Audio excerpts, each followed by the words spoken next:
안녕하세요. 매주 경제 전문가를 초대해 한 주간 가장 이슈가 됐던 뉴스를 살펴보고 경제 일타 해법을 들어보는 시간. 오늘의 게스트는요. 주식 고수 박민수 님입니다. 안녕하세요. 네, 안녕하세요. 네. 그 MZ 세대의 최고 민수라고 불리고 있는 박민수입니다. 샌드 타이거 샤크, 한 번 먹이를 물면 절대 놓지 않는다라는 필명을 가지고 있는 작가이기도 합니다. 네, 바로 저희 첫 번째 헤드라인 네. 뉴스 먼저 살펴보겠습니다. K배터리 주식 여전히 매력적이다. 그러나 또 뭐 갈 길이 더 있다. 추천해 주실 만한 2차 전지 종목이 있다면 혹시 무엇이 있을까요? 일단 오늘 저희가 촬영하는 날 종가 기준으로 2차 전지 관련주들이 갑자기 급락을 했어요. 그 에코프로 최대 주주가 미공개 정보 이용으로 구속이 됐는데요. 저는 일회성 이벤트가 아닐까라고 생각을 해요. 왜냐하면 실적과 무관한 이슈이기 때문에 주식 투자에 있어서 가장 강력한 모멘텀을 가지는 건 실적이라고 보고요. 그 실적을 기준으로 판단했을 때 아무래도 2차 전지, 특히 양극재 기업들의 강한 어떤 실적 예측 이런 부분들이 지금까지 주가를 강하게 끌어올렸는데, 문제는 이제 몇 분의 그런 2차 전지 좀 강력하게 말씀하시는 분들이 강한 신념들을 주시면서 단기간 쏠림 현상이 왔거든요. 원래 실적 개선주는 완만하게 상승을 오랫동안 상승하는 패턴들을 가지거든요. 그래서 우리가 2년 전 기준으로 해도 한번 상승을 했고 또 조정을 쭉 보이고 횡보하다가 다시 상승을 하고, 이 기준은 3개월 단위로 실적 발표를 하면서 실적 예측치가 계속 올라가면서 이렇게 상승을 하는 패턴이거든요. 그래서 올 초부터 단기 급등을 해서 지금 어느 정도 조정을 보여주고요. 이 조정이 이제 얼만큼 지속되고 어느 정도 이제 하락하느냐의 문제는 이제 대외 변수들, 시장의 변수라든지 이게 쏠림 현상이 있기 때문에, 또 급등한 주식들은 또 조정을 보일 때는 또 단기간에 급락을 할 수도 있거든요. 그래서 약간의 변동성은 있는데요. 일단 제가 보기에는 2차 전지 관련 기업 중에는 양극재 기업들하고 그다음에 2차 전지 그런 어떤 지주회사죠. 그런 기업들을 조금 체크해 볼 필요가 있겠다라고 이야기를 드리는데요. 그 이유를 좀 보자면은요. 일단 실적 측면에서 굉장히 뚜렷한 좀 모습들을 보여줘요. 예를 들면 에코프로비엠 같은 경우는 작년도 기준으로 매출액이 한 5조 정도 됐었거든요. 근데 2025년이면 16조 정도까지 매출액이 한 3배 정도 증가를 하고요. 당기순이익도 작년도에 2,300억대였는데 2025년이면 7,400억대 정도까지 이렇게 증가를 하는 모습을 보여줍니다. LNF 같은 경우도요. 매출액이 작년도 말 3조 8천억대에서 2025년도에 13조 7,800억. 이게 이제 증권사들의 어떤 리서치 자료를 네이버 증권에서 이렇게 정리를 좀 해놓은 그런 파트가 있어요. 그걸 기준으로 제가 말씀을 드리는 거고요. 당기순이익도 마찬가지로 작년 말 2,600억대에서 2025년이면 7,100억 정도의 예측을 하는 거죠. 그러니까 한 2년 정도면 당기순이익 자체가 한 3배 정도 이렇게 증가하는 모습들을 보여주잖아요. 그래서 우리가 그 2차 전지 기업이라고 주가가 다 오를 거라고 많이 생각을 했는데, 실제로는 실적이 그만큼 상승하지 못한 그런 기업들은 주가 상승 모멘텀이 크진 않았어요. 대표적인 게 이제 우리가 양극재 기업인 에코프로비엠과 우리가 솔브레인을 비교를 좀 해볼 텐데요. 에코프로비엠 같은 경우는 아까 말씀드렸듯이 주가가 굉장히 강한 모멘텀을 가졌는데요. 솔브레인 같은 경우는 2022년 당기순이익이 1,600억대, 2025년은 2,200억대. 그러니까 에코프로비엠이 2,300억대에서 7,400억대 가는 그 비중이랑 이렇게 비교해보면 좀 약하잖아요. 그 상승폭이 물론 상승하기는 합니다만, 그러다 보니까 솔브레인 같은 경우는 이번 그 올해의 어떤 2차 전지의 강한 모멘텀을 같이 이렇게 가지는 못했거든요. 그러니까 결국 실적이 강하게 예측되는 기업들이 더 강한 모멘텀을 가졌다라고 말씀을 드리고요. 또 우리가 이제 그 양극재 기업과 함께 지주회사도 좀 고민해 볼 필요가 있어요. 그래서 에코프로, 포스코 홀딩스, LS 이렇게 비교를 각각 해보면요. 2025년 실적 기준으로 PER을 계산해 보면 지금 에코프로가 한 11.9배, 포스코 홀딩스가 7.6배, LS가 5.1배 이 정도 되거든요. 그렇다라고 보면 아무래도 이제 에코프로가 상대적으로 조금 미래 실적 기준으로는 조금 올라와 있는 상태이긴 한 거죠. 그래서 이런 부분들을 볼 때 이제 우리가 시가총액과 그다음에 2025년 실적을 비교해서 어떤 버블 여부, 그러니까 성장성 실적은 하나 보되 그다음에 버블 여부는 추가로 이렇게 체크해 보시면 좋을 것 같아요. 그렇다면 에코프로 비행과 지금 LNF 이렇게 좀 말씀을 해주셨는데 지금이라도 조금 들어가도 괜찮다고 생각을 하시는 걸까요? 이 유튜브 오늘 촬영의 가장 메인이 뭐냐면 미래의 실적을 찾아야 된다. 그러니까 먼 미래의 실적일수록 더 좋겠죠. 그런데 지금 증권사 리서치 자료는 2025년도가 나와 있는 먼 미래치의 예측치예요. 그래서 우리가 미래의 실적 예측치만 찾을 수 있다면 현재의 시가총액은 나오잖아요. 시가총액이라는 건 주식수 곱하기 주가인데 주식수와 주가는 현재 알 수 있잖아요. 그렇다라고 하면 이 시가총액을 2025년도에 당기 순이익으로 나눠준다면 우리가 PER이 계산이 돼요. PER은 시가총액을 당기 순이익으로 나눠주는 건데 보통은 2022년도의 실적을 기준으로 PER을 계산을 하는 거거든요. 그러면 에코프로비행 같은 경우는 시가총액이 21조예요. 지금 현재 당기순이익이 작년도 2,300억이니까 이걸 대입하면 PER은 거의 100배 가까이가 되는 거죠. 무슨 얘기냐? PER이 100배라는 건 투자금을 100년 만에 회수를 할 수 있는 거죠. 그런데 2025년도의 당기순이익인 7,400억 정도의 당기순이익을 적용한다면 PER은 29배 정도. 그렇다면 한 29년 정도만 우리가 열심히 노력하면 그 당기순이익으로 투자금을 회수할 수 있다. PER 29배 정도라고 하면 우리가 보통 버블이라고 얘기할 정도는 사실 아니거든요. 특히 성장성이 강한 기업들일수록 PER이 상당히 높은 편이잖아요. LNF 같은 경우는 같은 기준으로 하면 PER이 11.8배 정도 되거든요. 11.8배라고 하면 사실 높은 수준은 아니라고 볼 수 있거든요. 포스코 퓨처엠 같은 경우도 2022년 1,100억대인 당기순이익이 2025년에 7,700억대. 시가총액은 현재 23조. 대입해보면 PER은 한 30배 정도.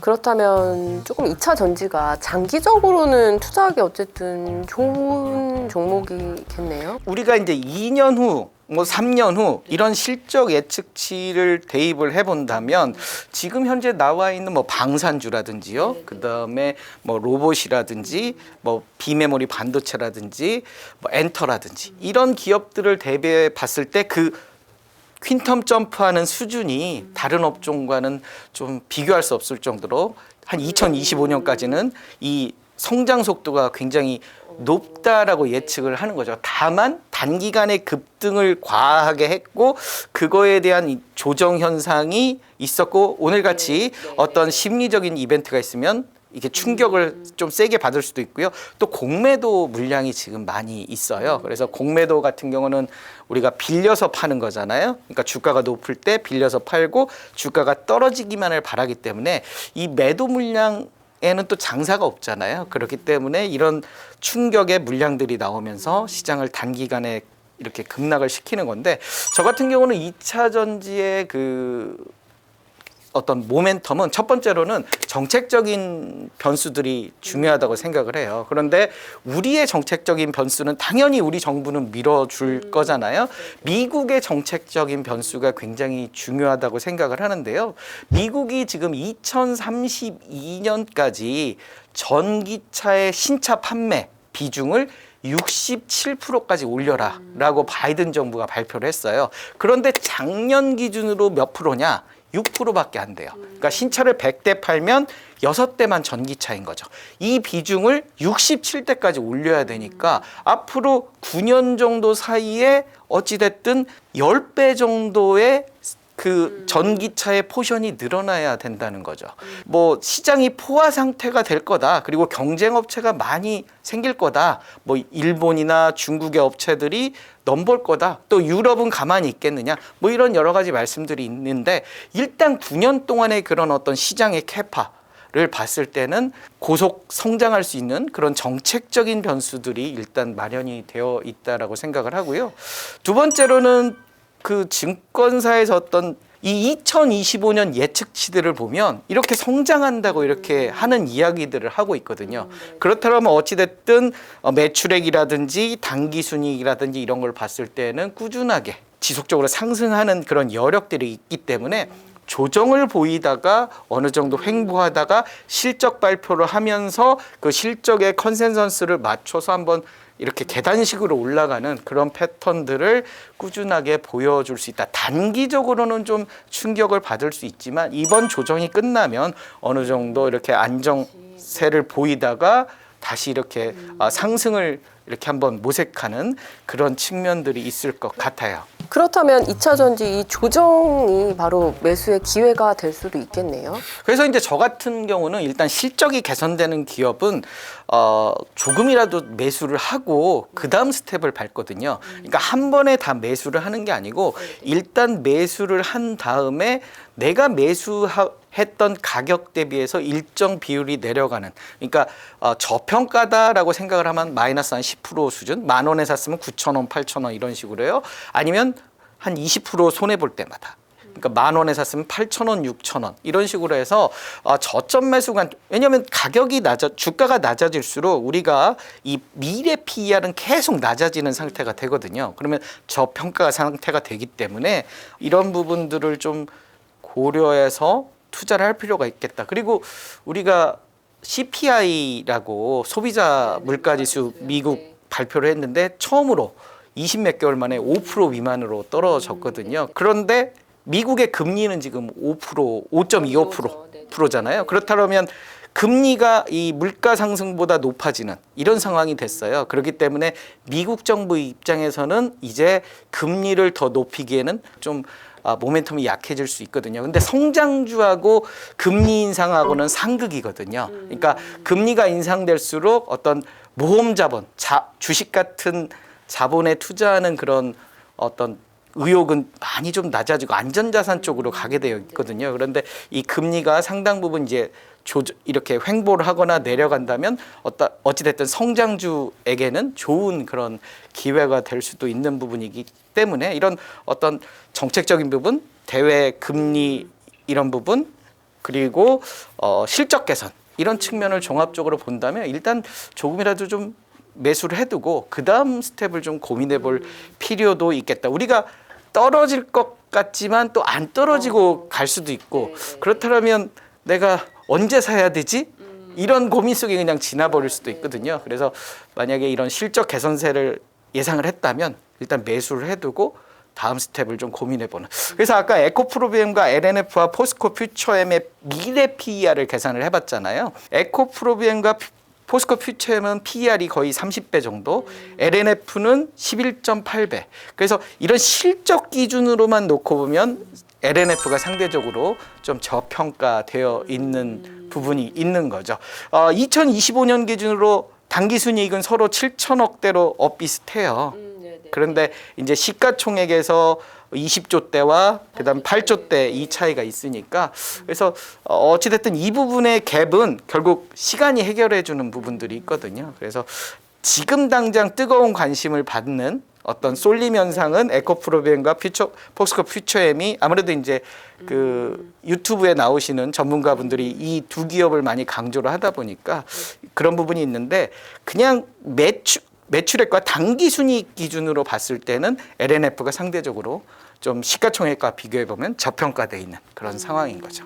경기 침체 문제가 뭐 워낙 크게 대두되고 있는데 그럼에도 불구하고 2차 전지 시장은 사실 좀 호황으로 볼 수 있을 것 같아요. 이걸 그렇죠. 조금 어떻게 네. 해석해 볼 수 있을까요? 조금 전에도 말씀드렸지만 이 어떤 성장성과 그리고 매출액 이런 부분들이 있기 때문에 앞으로도 계속 좋아지지 않을까. 그리고 그 근간에는 설비 투자가 있거든요. 그러니까 배터리라는 건 일단 좀 무거워요. 그런데 이 무거운 걸 언제까지 한국에서 만들어서 조달을 할 거냐. 본격적으로 미국의 시장이 그리고 유럽의 시장이 가동이 되면 현지에 우리가 배터리 셀 공장들을 세울 거고 그 배터리 셀에 납품하는 양극재라든지 음극재 그런 공장들도 옆에 지을 거거든요. 그래서 에코프로비엠에 대해서 NH투자증권이 양극재의 지역별 생산 능력 전망을 발표를 했는데요. 2021년 기준으로 국내에서만 6만 톤이에요. 그런데 2026년이 되면 국내외 합쳐서 48만 톤이 되는 거죠. 국내가 23만 톤, 유럽이 14만 톤, 미국이 11만 톤. 그래서 이렇게 생산 능력이 결국 늘어나면 그 생산량 증가가 매출액 증가로 이어지고 당기순이익 증가로 이어지는. 그러니까 우리가 증권사 리포트에서 실적이 증가할 거다라고 이야기했고 또 하나는 그에 따라서 생산 능력이 늘어날 것이다. 그러니까 미국의 어떤 정책적인 그런 부분들에 맞춰서 우리가 이렇게 가기 때문에 미국에서의 그 에코프로비엠의 생산이 본격적으로 되는 건 2025년부터. 그러니까 지금부터 이제 공장을 짓기 시작하고 2, 3년 후부터는 이렇게 생산이 늘어나면서 본격적으로는 한 2026년부터는 꽃을 피운다는 거죠. 근데 지금 2023년이란 말이에요. 앞으로 3년 후 2023년 기준으로 하면 국내에서만 18만 톤 정도를 생산을 하는 거거든요. 작년은 10만 톤으로 예측을 했고요. 그래서 이제 내년부터 이제 유럽 그리고 내후년부터 미국 이렇게 시작이 되면서 점점 그 생산 캐퍼는 늘어날 수 있지 않겠느냐. 그런 부분에서 적어도 2, 3년 정도는 우리가 어떤 실적 개선을 기대해 볼 수 있지 않겠느냐라는 생각을 하기 때문에 이 어떤 시장의 주도권이 양극재 기업에게 지금은 좀 있다. 그러니까 지어될 정도로 이렇게 생산량이 늘어날 정도로 일단은 양극재 기업들에 있다라고 생각을 하는 거죠. 2차 전지 그럼 하반기 전망, 하반기는 좀 어떨까요? 일단 뭐 하반기에는 우리가 이제 중요한 모멘텀 하나가 금리가 어떻게 될 거냐. 그래서 금리의 이제 기준이 결국 인플레이션이 영향을 미치는 거잖아요. 근데 1년 정도 향후 인플레이션 예측치를 그 전문가들이 이야기하는 게 미국이 한 4.4? 그 정도 4.4% 정도 상승세를 보인다고 그래요. 그래서 아직도 그 연준이 원하는 2%까지는 좀 시간이 필요할 것 같고요. 연준은 2년 내에 인플레를 2%대까지 묶어두겠다. 그런데 3년 기대 인플레이션이 지금 2.9% 정도 나오고 있거든요. 그래서 3년 후에도 한 2.9%니까 당분간은 이제 금리의 급격한 인하 이건 좀 쉽지는 않을 것 같은데 일단 1년 후 기대 인플레이션이 4.4%니까 4.4%보다는 지금 5.25%니까 이대로의 어떤 금리가 유지되거나 조금 내려가는 정도. 근데 미국 그 연준에서는 뭐 금리를 급격하게 내리지는 않겠다라고 하니까 이 상태로 일단 유지가 되는 부분들이 있을 것 같고 우크라이나 전쟁이 과연 해소될 것이냐 단기간에 해소가 안 된다라고 하면 이런 장세가 하반기에도 지속이 될 것 같고요. 그러면 결국 이런 장세에서는 실적이 그 뚜렷한 시장을 이끄는 주도 모멘텀이 될 수밖에 없어요. 어떤 주도주가 나오기에는 전체적인 강세장이 되기 어렵고 개별 장세에서는 결국 실적이 좋거나 배당이 좋은 기업들이 툭 튀어나올 수밖에 없는 상황이거든요. 아니면 테마주인데 테마는 길게 갈 수 없는 거고요. 실적이 개선되는 섹터. 그러면 지금 최근 들어서 실적이 개선되는 섹터가 방산 그리고 엔터 뭐 이런 업종들인데 그보다는 2차 전지의 실적 개선 추세가 더 뚜렷하기 때문에 하반기에도 이런 조정을 보이다가 약세장에서는 그래도 어느 정도 선방을 하지 않겠느냐. 그리고 가을이 들어서면 또 배당의 계절이잖아요. 그래서 배당주들이 또 가을 이후에는 좀 관심받지 않겠나라는 생각도 일단 듭니다. 네, 두 번째 헤드라인으로 넘어가 보겠습니다. 한방을 노린 2030의 뭐 최후 개인 회생 역대 최대. 작가님이 투자를 통해서 7년 만에 3천만 원을 8억으로 만드셨을 때 정말 부럽네요. 가장 중요하게 여기신 것이 있다면 이게 제가 이제 한 7, 8년 정도 잃기만 하다가요. 네, 그 소위 말해서 현타가 온 거죠. 어머니가 저한테 말했는데 넌 무얼 잘하느냐. 그런데 이제 회사 생활은 에이스였는데 나의 재테크는 엉망인 거죠. 그 주된 원인은 바빠서. 관심이 별로 없어서. 그래서 이제 제가 그 최초로 한 게 서점에 가서 책을 일주일에 한 권씩 읽었거든요. 그러다 보니까 1년에 한 50여 권 읽게 되고요. 그때 당시에 한 100권 넘게 읽었던 것 같아요. 그리고 이제 뉴스를 매일 브리핑을 했는데 가장 중요한 것은 내 생각이 별로 없었던 것 같아요. 그러니까 왜 사야 되는지, 왜 팔아야 되는지 그 합리적인 기준이 없다 보니까 샀는데 주가가 오를수록 불안하고 떨어지면 잘못 샀다고 빨리 팔아야 되고 그러다 보니까 결국 무언가는 많이 했는데 수익은 안 내고 그래서 이제 제가 생각한 게 내 생각이 있어야 된다. 그래서 왜 사야 되는지 그러면서 이제 노트에 적기도 했고요. 그래서 저의 이제 몇 가지 투자 원칙은 첫 번째 적자 기업은 안 삽니다. 적자라는 것은 일단 자기가 사업을 해서 손해가 나는 경우잖아요.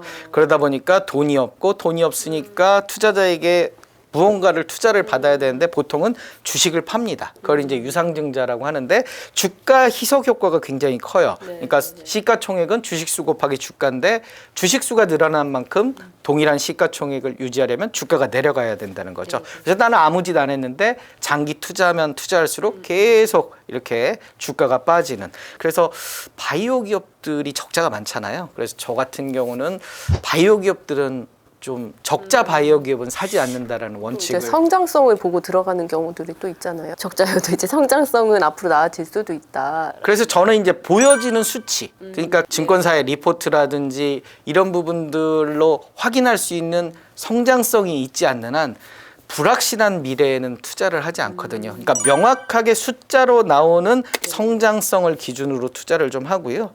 손절매를 하질 않아요.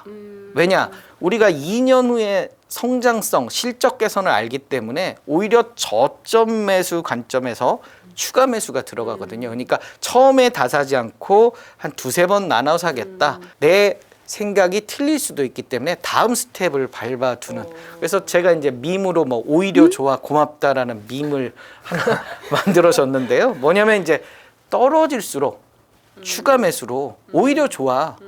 추가 매수 기회다. 전제는 적자 기업이 아니고 실적이 꾸준하게 증가할 수 있는 그런 매력적인 안정적인 기업 또는 많이 베푸는, 그러니까 많이 베푼다는 건 배당을 많이 주는 고배당주일수록 이 주가가 빠지면 빠질수록 배당 수익률이 올라가거든요. 그렇기 때문에 많이 벌거나 많이 베풀거나 이런 기업에 집중해서 손절매하지 않고 추가 매수를 한다. 그래서 저 같은 경우는 미래 PER 기준으로 투자를 해요. 그러니까 뭐냐면 미래의 실적을 알고 시가총액을 알면 시가총액을 미래의 당기순이익으로 나누면 미래 PER이 나오잖아요. 예를 들면 미래 PER이 5배인 기업을 사서 10배까지 기다려보겠다. 그러면 주가는 2배가 올라가야 된다. 아니면 시가 배당률이 8%인 기업을 사서 시가 배당률이 6%까지 떨어질 때까지 기다린다.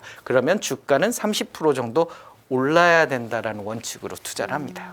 투자에 있어서 앞서도 많이 막 얘기를 해주셨지만 실적을 좀 많이 보시잖아요. 최우선으로 봐야 하는 이유 설명해 주세요.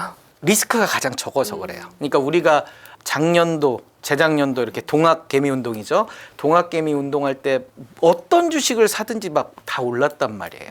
왜냐면 상승장이었기 때문에 코로나 이후로 상승장에서 우리가 좀 착각하고 있었던 게 내가 주식 투자를 굉장히 잘한다라고 생각을 한 거죠. 왜냐하면 오르는 그 길목에서 사서 팔고 또 샀는데 또 오르고 오니까 나는 천재인가 봐 이랬는데 실제로는 우리가 그런 어떤 시기를 잘 만난 것 뿐이고 실질적으로 요즘같이 그 장세에서는 마이너스 40, 50%인 종목들이 수두룩해요. 왜 내 종목만 이러지 하지만 대부분의 종목들이 그렇거든요. 그런데 실적이 개선되는 업종이나 기업들은 나홀로 상승을 했다는 거죠. 대표적인 기업들이 방산주인 뭐 하나 에어로스페이스 그리고 엔터주인 JYP 그리고 2차 전지주 이런 기업들이 왜 올랐을까 보면 실적이 많이 상승을 했거든요. 실적이 올랐기 때문에 이 약세장에서 관심을 갈 수 있는 섹터가 그 분야밖에 없고 강세장일 때는 또 실적이 좋다고 기관과 외국인들이 막 매수를 하더니 주가가 오르거든요. 그렇기 때문에 약세장에서도 나홀로 독야청청하고 강세장에서는 또 주도주로 가고 그러면 실적 개선이라고 하는데 주의해야 될 건 없느냐. 첫 번째, 실적 피크아웃을 조심해야 돼요. 우리가 실적을 지금만 봐서 그래요.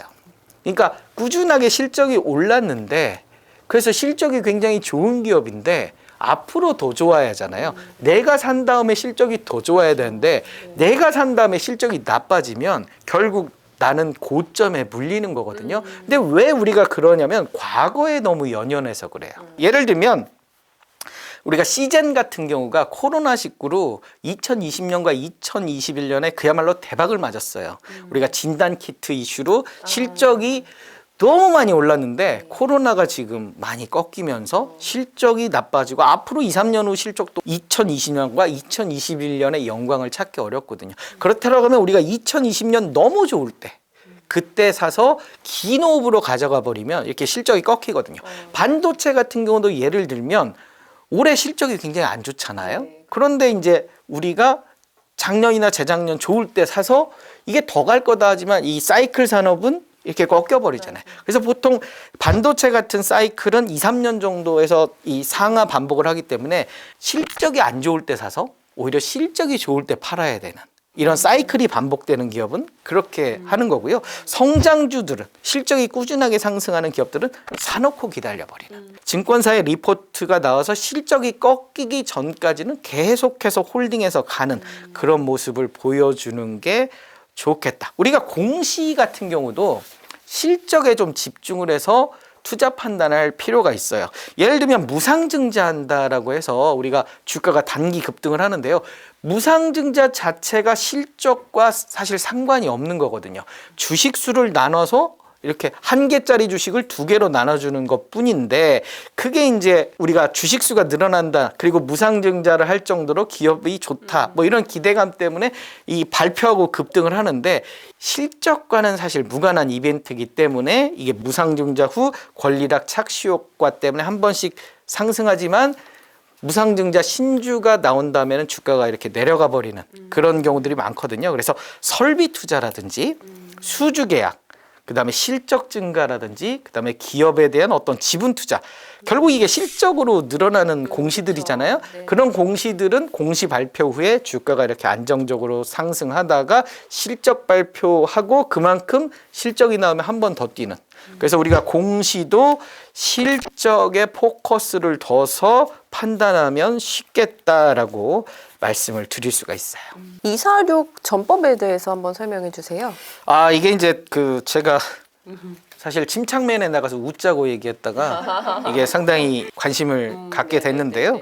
그러니까 추가 매수 전략이에요. 마이너스 20%일 때마다 추가 매수를 하자. 그러니까 일반적인 기업들은 10,000원에 사서 뭐 8,000원, 6,000원, 4,000원. 그래서 한 4,000원 정도 되면 한번 인생의 배팅을 세게 해볼 필요도 있지 않겠느냐라고 생각을 하는 거고요.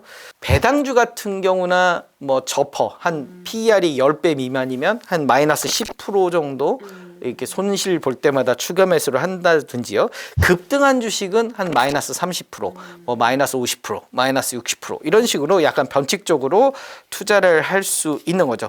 제가 또 한 가지 하는 게 뭐 433 전법이라고 또 하나 얘기하는 게 있는데요. 뭐 축구 감독이 되어라 해서 현금의 비중을 한 뭐 30에서 40% 정도 가져가고 지금 화끈한 종목들 그런 것들 한 30%, 그다음에 배당주나 이렇게 긴 호흡으로 성장하는 그런 기업들 한 30, 40% 이렇게 포션을 좀 가져가 보는 건 어떻겠느냐라는 말씀도 드려요. 중요한 것은 투자 전에 내가 적어도 하루 이상은 좀 분석을 해볼 필요가 있을 것 같아요. 그래서 실적 개선주 같은 경우는 되게 심플해요. 네이버 증권에 보면 그 실적을 그 컨센서스라는 그 화면이 있는데요. 거기서 한 6, 7년 정도의 실적을 볼 수 있어요. 과거와 향후 미래까지. 그래서 그런 실적도 좀 체크를 하고요. 배당도 좀 보면 나머지 사실 비율들 뭐 재무 비율 같은 경우는 아주 심플해요. 웬만한 그 재무 비율들은 다 좋거든요. 그렇게 1단계로 실적, 2단계로 배당, 3단계로 재무 비율, 그리고 4단계로는 공시랑 뉴스를 체크를 해서요. 호재나 악재가 있는지 그렇게 해서 내가 매수 계획도 세우고 투자 판단해서 투자를 하시면 될 것 같습니다. 코스트 에버리징에 대해서 또 설명을 해주신다면 이게 주식 투자에 있어서 좀 필수라고 생각을 하실까요? 일단 코스트 에버리징이라는 단어가 상당히 생소하실 것 같아요. 그래서 분할 매수라고 보시면 될 것 같죠. 주가가 낮아질수록 이렇게 주식수를 좀 더 늘려가지고 평균화시키는 거죠. 그래서 저의 그 20몇 년 주식 투자 성공의 비결은 뭐 3천만 원이 8억 원이 될 때까지 끝없는 소위 말해서 물타기다. 이렇게 말씀을 드리고요. 그 물타기, 그러니까 추가 매수의 전제는 굉장히 기업 가치가 좋고 미래의 성장성이나 실적 개선이 뚜렷하거나 아니면 특정한 이벤트가 기다리고 있는 테마이거나 이런 기업들 중심으로 접근을 해서 끝까지 패는 거죠. 그런데 이제 그 첫 번째 단추가 잘못 깨어지면 나머지 이 추가 매수가 엉망이 되는. 그래서 저한테 이제 많은 분들이 오셔가지고 손해를 보고 있는데 어떻게 해야 됩니까? 라고 물어보시는데 저도 사실 모르겠어요. 왜냐? 첫 단추를 두 번째 단추에 껴놓고 이걸 어떻게 해야 되냐고 하는데 이미 많은 단추를 껴놨거든요. 추가 매수도 해놓고. 그러면 답이 없거든요. 그러니까 잘 단추를 이렇게 맺어놓는 상태에서 이 추가 매수 전략과 공격적인 투자가. 그래서 저는 서킷 브레이커의 인생을 걸어봐라 이렇게 말씀을 드리고 싶어요. 서킷 브레이커는 이 시장이 단기간 급락하면 증권거래소가 주식시장을 멈추는 그런 제도인데요. 우리가 급락은 칼같이 내려가고 칼같이 올라와요. 그러니까 톱니처럼 내려갔다가 올라오는데 이 톱니처럼 내려갈 때 거래량이 별로 없어요. 왜냐? 거래량이 없기 때문에 그냥 무너져 내려버리는 거거든요. 후두두두두. 왜냐면 공포감 때문에 이 공매도도 있고요. 그 다음에 미수나 신용, 빚투자, 반대매매도 있고요. 그 여진이 충격에 한 이틀 정도 가거든요. 그러면 그 이틀 동안 그냥 매수자는 없으니까 쏟아져 내려버리는 거거든요. 이렇게 쏟아져 내리고 나서 우리가 바로 그 충격이 어느 정도 가셨다면 바로 반등을 하거든요. 그래서 우리가 서킷 브레이커 뭐 시장이 한 8% 정도 뭐 이렇게 내려가 지수가 8% 내려가면 멈춰버리는 그런 장세인데요. 인생을 한번 걸어볼 수도 있겠다. 그러기 위해서는 미리 좀 준비를 해둬라. 그래서 저는 이제 실적 개선주나 고배당주 중심으로 좀 투자를 해보면 좋겠다라고 말씀을 드리고요. 여기에 마지막으로 안전한 투자 3가지를 더 덧붙여 말씀을 드리고 싶은데요. 실적 개선, 고배당과 함께 ETF, 그리고 스펙, 그리고 리츠에 대해서 우리가 좀 저는 추천을 드리고 싶어요. 이 부분은 우리가 마지막 시간에 또 이야기를 나누니까요. 그럼 주식 투자에 실패하는 이유는 좀 공부를 잘하지 않고 첫 단추를 잘못 끼웠기 때문이라 볼 수 있을까요? 그렇죠. 그런 부분도 있고요. 투자 순서를 좀 지키지 않는 경향들이 있는 것 같아요. 그러니까 저의 이제 추천드리는 방법은 ETF부터 시작해서 배당주, 실적 개선주, 테마주 순으로 좀 갔으면 좋겠는데 우리가 거꾸로 가요. 테마부터 가서 뭐 아주 공격적으로 들어가죠. 그래서 나는 한 1년에서 은퇴할 거야 이러면서 공격적으로 들어가는데 공격적으로 들어가서 좀 벌었어요. 그럼 빠져나와야 되는데 이게 늪 같아요. 계속 수익이 날 것 같고 그게 한 2번, 3번 맞으면 계속 끝없이 투자를 하거든요. 그렇게 하지 말고 ETF에서 좀 훈련을 하고 그다음에 배당주에서 좀 하고 실적 개선주 중심으로 하면 그렇게 잃지 않진 않겠느냐. 그리고 두 번째로는 빚내서 투자하지 않았으면 좋겠어요. 우리가 신용이나 미수, 최근 들어서 임창정 가수 이 사태가 있잖아요. CFD.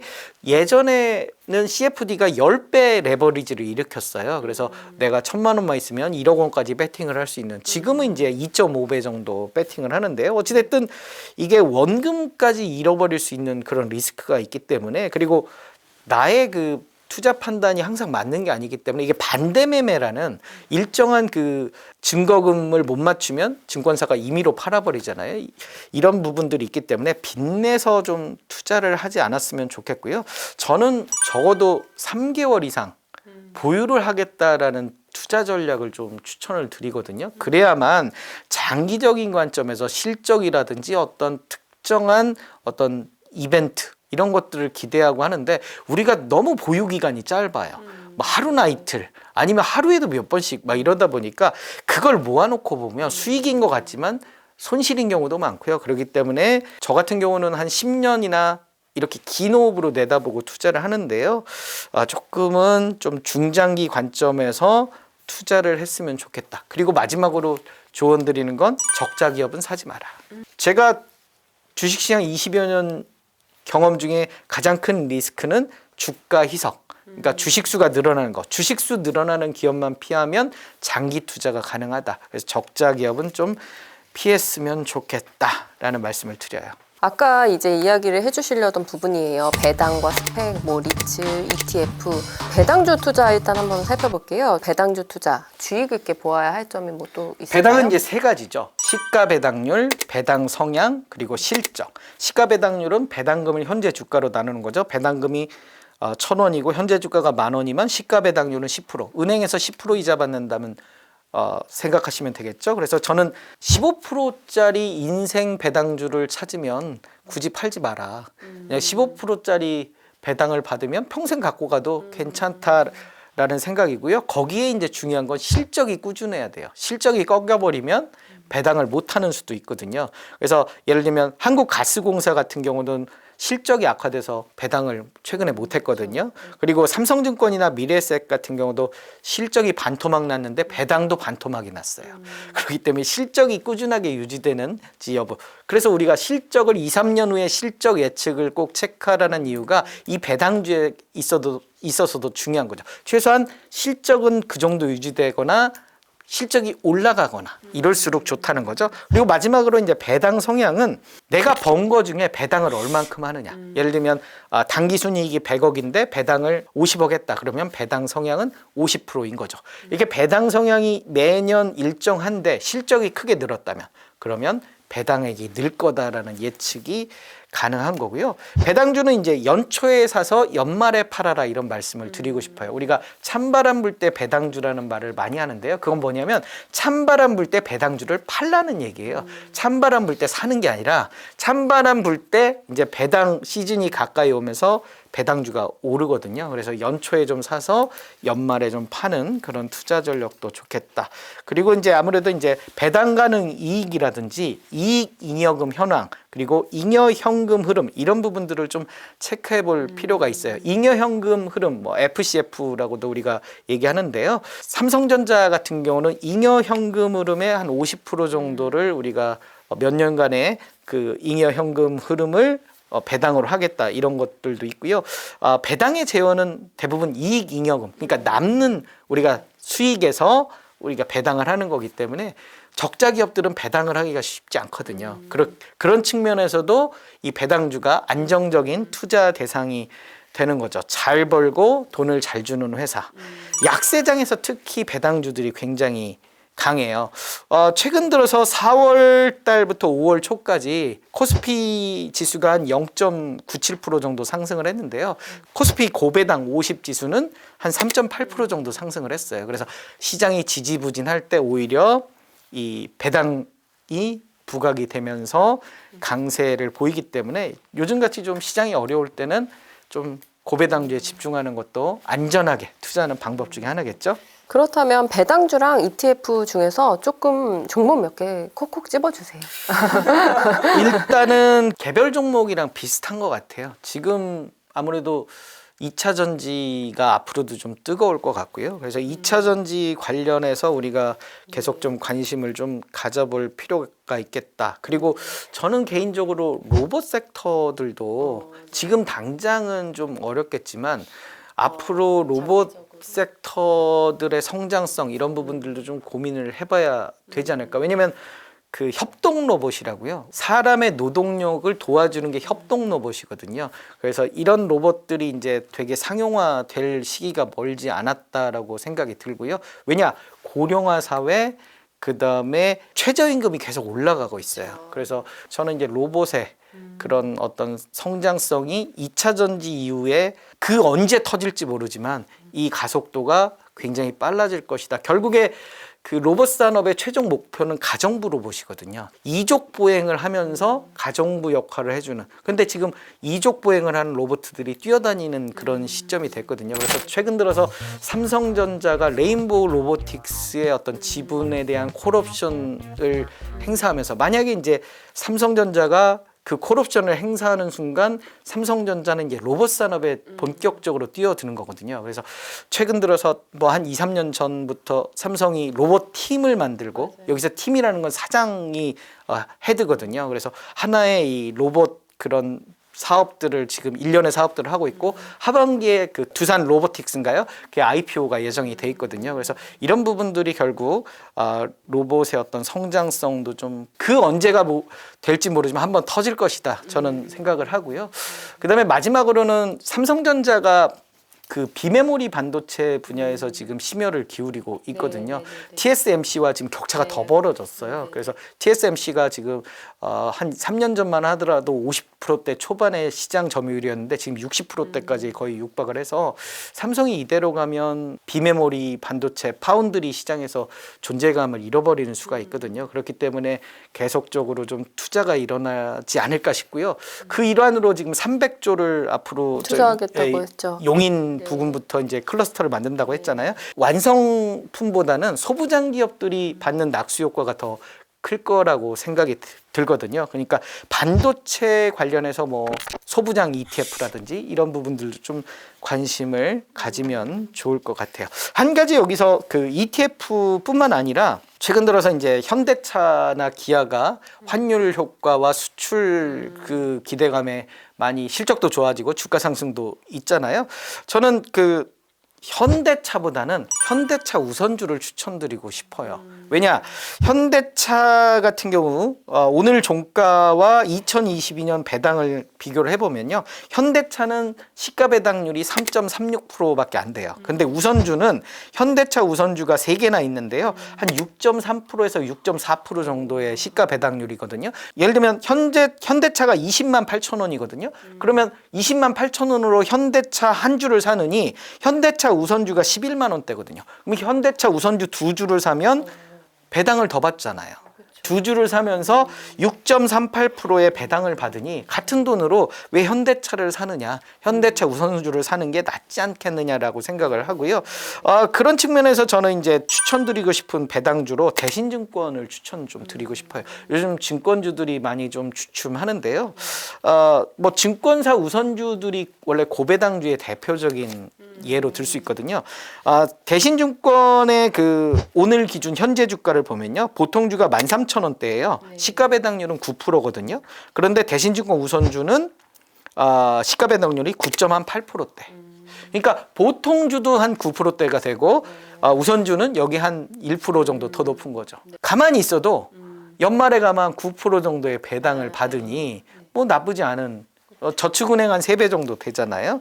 그런 측면에서 우리가 바라볼 수 있고요. JB금융지주 같은 경우도 작년 기준으로 하면 거의 10% 정도 시가 배당률이 지금 나오는 상황이에요. 그래서 찬바람 불면 배당주, 그러니까 가을이 되면 이 배당률보다 낮아질 가능성이 높거든요. 그 이야기는 주가가 올라서 배당률이 낮아지는 거거든요. 그래서 이런 부분들을 고민을 해본다면 전통적인 그런 고배당주나 그다음에 현대차 같은 경우 같은 가격이면 보통주보다는 우선주를 투자하시는 게 더 낫지 않겠냐라고 생각이 들고요. 삼성전자라든지 LG화학도 미미하지만 보통주보다는 우선주가 조금 더 시가 배당률이 높다라고 보시면 될 것 같아요. 그리고 전통적인 그 대표적인 배당주 KTNG가 있죠. 이 KTNG는 주가가 거의 정중동해요. 그리고 실적도 매년 엇비슷해요.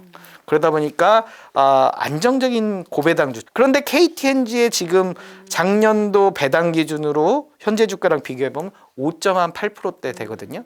그렇다면 지금 이 상황에서 보면 KTNG보다는 JB금융지주나 대신증권 우선주가 훨씬 배당 수익률이 높은 편이고요. 오히려 현대차 우선주가 배당률이 6.34% 되니까 더 높은 상황인 거죠. 다만 이제 하반기 들어서 이 금리 인상이 어느 정도 종결이 되고 그러면 달러가 약세로 이렇게 돌아설 가능성도 좀 있거든요. 그러면 우리 환율이 좀 떨어지면 아무래도 수출에 좀 영향을 받을 수는 있는 부분은 한번 체크해 보실 필요는 있을 것 같아요. 스펙화 리츠 투자는 조금 어떻게 접근을 하는 게 좋을까요? 일단 스펙은 우리가 3년 내에 그 비상장사를 M&A 할 목적으로 만든 그 페이퍼 컴퍼니예요. 실체가 거의 없는 거죠. 그래서 공모가가 보통 2,000원 정도 하는데요. 3년 내에 M&A를 못하면 공모가 2,000원과 연 한 1, 2%대의 이자를 지급해요. 그렇기 때문에 뭐 상장 폐지 되더라도 그렇게 큰 리스크가 없는 거죠. 가장 좋은 건 공모주 청약을 하는 거예요. 2,000원에 받을 수 있으니까. 그래서 예전에는 스펙 공모주 청약이 굉장히 청약률이 낮았어요. 이 3년 내에 M&A 할지 못할지 좀 불안하기도 하고 그렇게 주가 급등이 없고 이러기 때문에 큰 인기가 없었는데 최근 들어서는 스펙의 어떤 안정성 이런 측면들이 많이 이제 이해를 하셔서 공모주 청약이 경쟁률이 좀 올라가긴 했는데 그런데 2022년 상반기 기준 50% 정도의 M&A 성공을 해요. 그러니까 M&A 이슈가 이야기 나오는 순간 2,000원짜리가 3,000원, 뭐 최소한 2,500원 이상 가거든요. 그렇다라고 하면 한 3년 내에 한 30% 정도 목표 수익을 잡고 투자하기에는 괜찮지 않나라고 생각이 들고요. 약세장일수록 IPO가 잘 안 돼요. 왜냐하면 공모가를 높이 못 받기 때문에 그렇기 때문에 스펙과 M&A를 시도하는 경우들이 상당히 늘어나거든요. 그렇다라고 하면 혹여모를 주가 급등이 올 수가 있다. 대신 스펙을 고가에 사는 건 좀 리스크가 커요. M&A 뭐 이슈가 불었다가 안 되는 경우들도 많이 있거든요. 그래서 스펙 공모주 청약을 최대한 도전을 해보고 최대한 2,000원 부근의 스펙이면 그리고 만기가 좀 많이 남아있다면 한번 도전해 볼 만하다 이렇게 말씀을 드려요. 리츠 같은 경우는 부동산 그 간접 투자거든요. 투자자에게 돈을 받고 그 돈을 가지고 부동산을 사고 부동산 임대 수익의 90% 이상을 배당 가능 수익의 90% 이상을 배당하기 때문에 고배당주의 하나의 예시로 될 수 있어요. 그래서 주가가 내리면 내릴수록 배당 수익률 측면에서는 굉장히 좋고요. 그다음에 이제 부동산을 샀는데 그 부동산 가치가 올라가면 나중에 그 부동산을 팔아서 또 그거를 나온 수익을 투자자들에게 또 분배를 해줄 수도 있고요. 우리가 리츠 같은 경우는 금리 인상이 악재예요. 왜냐하면 우리가 부동산을 살 때 투자자의 돈뿐만 아니라 대출을 일으키거든요. 대출 이자가 올라가기 때문에 결국 수익이 낮아지고 그만큼 배당을 적게 하는. 그래서 금리 인하 시즌에 오히려 이 리츠가 아주 굉장히 인기가 많죠. 주가도 많이 오르고요. 그래서 지금 이 금리가 굉장히 높은 그런 시점이잖아요. 앞으로 하반기 이후에 금리가 내릴 것 같다. 그러면 리츠의 어떤 주가는 금리 인하와 역으로 올라가는 그런 특징을 보이기 때문에요. 리츠 투자는 간단해요. 시가 배당률 한 뭐 5% 이상에서 사서 한 4% 정도 되면 팔아버리는 이런 투자 전략이 좋을 것 같습니다. 2023년에 뭐 기존 투자자 혹은 또 신규 진입 투자자 각각 조금 어떻게 대응해야 될지 한 말씀 부탁드릴게요. 일단 그 신규 투자자라면 아까 말씀드렸듯이 ETF 중심으로 ETF의 장점은 덜 내린다는 데 있어요. 10종목 이상으로 구성되어 있는 펀드이고요. 각각의 비중이 다 다른데 어떤 악재가 하나 발생되면 그 자기의 비중만큼만 이렇게 반영이 되기 때문에 덜 내리고 그다음에 두 번째로는 웬만하면 상장 폐지가 없어요. 그 ETF의 규모가 50억 미만일 경우만 상장 폐지가 되는데 대부분의 ETF는 50억이 넘거든요. 그래서 상장 폐지와 무관하고 덜 내린다는 장점 때문에 일단 신규 투자자라면 ETF 중심으로 좀 트레이딩을 하셨으면 좋을 것 같고요. 두 번째로는 배당주, 그러니까 고배당주가 일단 적자 기업들이 대부분 없고요. 그다음에 실적이 좋기 때문에 배당을 하기 때문에 그런 배당주 중심으로 한 1년 정도 ETF와 배당 중심으로 하신 다음에 그다음에 이제 다양한 연습을 좀 추가로 투자를 해보시면 좋을 것 같고요. 기존 투자자라면 실적에 조금 더 집중을 해야 될 때가 아닌가 싶어요. 올해 자체는 이런 장세가 하반기에도 계속 유지되지 않을까라는 생각이 들거든요. 인플레이션의 기대치가 아직도 4%대이기 때문에 올해는 뭐 금리 인하라든지 시장의 모멘텀이 그러니까 긍정적으로 주는 모멘텀이 많지는 않기 때문에 이제 올 하반기 들어서 조금씩 이제 나아질 것 같으니까 당분간은 실적 개선주, 그러니까 차별성이 뚜렷해지는, 지금도 계속 실적이 잘 나오는 기업들은 주가가 강세를 보이는 거고요. 실적이 안 나오는 기업들은 회복하지 못하고 있는 그런 상황들이 많이 있거든요. 가령 예를 들면 우리가 항공주 같은 경우도 리오프닝을 기대했지만 그만큼 아직 실적이 안 나오고 있고 대부분의 개임주들도 지금 허덕이고 있거든요. 그래서 실적이 어떤 개선되는 그런 분야와 섹터들을 중심으로 해서 또 그리고 고배당주, 찬바람 불면 배당주들이 오르기 때문에 그런 부분에 좀 집중을 해서 올해는 좀 리스크 관리를 좀 집중적으로 하셨으면 좋을 것 같아요. 알겠습니다. 오늘 말씀 잘 들었습니다. 네, 감사합니다.